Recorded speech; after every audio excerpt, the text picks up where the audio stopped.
नमस्कार फ्रेंड, चला तर आज वेगळ्या प्रकारचे झिंगे बनवणार आहे। तुम्ही नक्की ट्राय करा, खूप छान लागले फ्रेंड। मी तव्यामध्ये तेल टाकलं, तेल गरम झाल्याच्या नंतर झिंगे टाकले। झिंगे व्यवस्थित तळून घ्यायचेत आपल्याला। त्याच्यामध्ये अर्धा चम्मच मी लाल तिखट टाकलं, थोडं मीठ टाकलं आणि व्यवस्थित तळून घेतले फ्रेंड।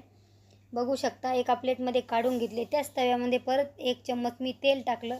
तेल गरम झाल्याच्या नंतर मी 2 कांदे कापले मीडियम साईजचे। कांदा जरा जास्तच टाकायचा फ्रेंड। एक टोमॅटो कट केला आणि ते लवकर नरम होण्यासाठी मी थोडं मीठ टाकलं फ्रेंड। लवकर नरम होतं मीठ टाकल्याच्या नंतर। आणि थोडं हिरव्या मिरच्याचं वाटण केलं होतं मी, लसूण घालून ते टाकलं। त्याच्यामध्ये धनिया पावडर टाकली, हळद टाकून व्यवस्थित तळून घेतलं आणि अर्धा ग्लास पाणी टाकलं फ्रेंड।